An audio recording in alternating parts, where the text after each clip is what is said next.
সেদে ভয় পেতে কারো ইচ্ছা করে এমন মানুষের সংখ্যা নাকি এই পৃথিবীতে নেহাত কম নয়। সে কারণে নিজের আস্ত একটা বাড়িতে লোক ডেকে ভয় দেখানোর কাজ শুরু করেছিলেন এক ব্যক্তি।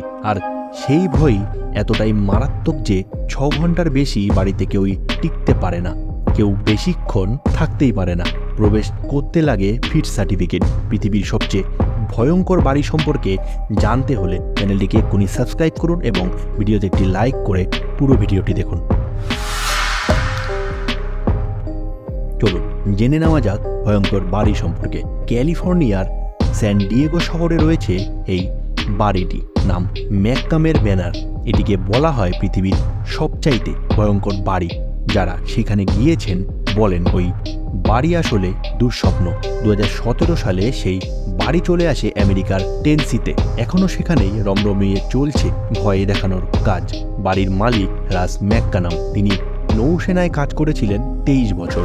নিজের বাড়িতে 2000 সালে বাচ্চাদের জন্য হ্যালোইন পার্টির আয়োজন করেছিলেন তিনি। ক্রমেই প্রাপ্তবয়স্কদের জন্য হ্যালোইন পার্টির আয়োজন করতে শুরু করেছিলেন ম্যাককানাম। তারপর মনে হলো না, আরও ভয় দেখাতে হবে মানুষকে, অন্তত যারা ভয় পেতে চান। নিজের বাড়িতে শুরু করে ফেললেন ভয় দেখানোর কারবার। এর জন্য কোনো টাকা নিতেন না তিনি, তবে তার পরিকল্পনা ছিল ভবিষ্যতের টাকা নিয়েই চালাবেন এই ভয় দেখানোর ব্যবসা। সে কারণে নিজের বাড়িতেই তিনি এই ভয়ের আবহাওয়া তৈরি করে। তার দাবি, মানুষের মন থেকে সব আবেগ তিনি বার করে আনতে চান, একমাত্র ভয় পেলেই নাকি সেটা সম্ভব।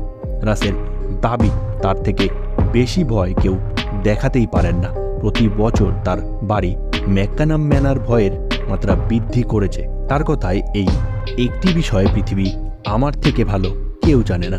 কিভাবে ভয় দেখান রাস? তিনি নিজে কিছু করেন না, শুধু বুদ্ধি দেন। বাকি কাজ করে স্বেচ্ছাসেবীরা, যারা অতীতে নিজেরা সেই বাড়িতে এসে ভয় পেয়েছিলেন। মোট 8 ঘন্টা ভয় দেখানোর ব্যবস্থা রয়েছে সেই বাড়িতে, কিন্তু 1-2 ঘন্টা পর মানুষ অস্থির হয়ে বাড়ি ছেড়ে পালিয়ে যান। 8 ঘন্টা কেউই এক নাগারে কাটাতে পারেননি আজ অব্দি ম্যাককানামের সেই বাড়ি। ম্যাককানামের বাড়িতে সর্বোচ্চ 6 ঘন্টা থাকার রেকর্ড করেছেন এক তরুণী। 2014 সালে সারাপি নামে এক তরুণী সেই বাড়িতে ছিল 6 ঘন্টা। আজ পর্যন্ত তাকে কেউ টপকে যেতে পারেননি বলে দাবি করেছেন ম্যাককানাম। 2008 সালে ওই বাড়িতে এক ব্যক্তি হার্ট অ্যাটাক করে মারা যান। তারপর শোরগোল পড়ে গিয়েছিল। এরপর থেকে যথেষ্ট পরীক্ষা নিরীক্ষা করে তবেই ম্যাককানামের বাড়িতে প্রবেশ অনুমতি মেলে ইচ্ছুকদের।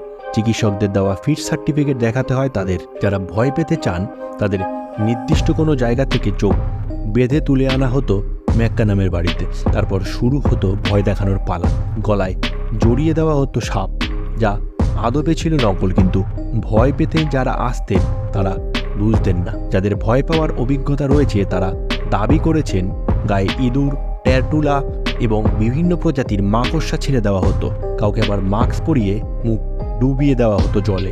বাড়ির ভেতরে বেশ কিছু ভিডিও মাঝে মধ্যেই প্রকাশ্যে এসেছে। তাতে দেখা গিয়েছে নকল রক্ত ঢেলে দেওয়া হচ্ছে লোকজনের গায়ে, মুখ হাত বেঁধে বিকট শব্দের মাঝে বসিয়ে রাখা হচ্ছে দীর্ঘক্ষণ। যারা ভয় পেতে এসেছেন তাদের গলা টিপে ধরতেন স্বেচ্ছাসেবীরা। কাউকে আবার ফ্রিজে ঢুকিয়ে বন্ধ করে রাখা হতো। হাড়গোড় ভেঙে দেওয়া হতো এই বাড়িতে। টেনে হিঁচড়ে ঘোরানো হয়েছে প্রায় 1 কিলোমিটার। বাড়িতে ক্রমাগত হয় ভুতুরে শব্দ, চোখের উপর ফেলা হতো আলো। এসবের বদলে লোকজনের থেকে টাকা নিতেন না ম্যাককানাম। কুকুরের জন্য শুধুমাত্র খাবার দান করতে বলতেন তিনি। এই নিয়ে বিভিন্ন সময় ম্যাককানামের দিকে আঙুল উঠেছে। অনেকে তার মানসিক সুস্থতা নিয়েও প্রশ্ন তুলেছে, অভিযোগ করেছে তিনি বিশেষ মানসিক রোগে আক্রান্ত। তাকে নিয়ে তথ্যচিত্র, সিরিজ এবং সিনেমা হয়েছে। 2023 সালে তার বিরুদ্ধে তদন্তের নির্দেশ দেন টেসনির আদালত। জানিয়েছেন এই বাড়িতে সত্যি ক্রেতা সুরক্ষা আইন লঙ্ঘিত হচ্ছে কিনা।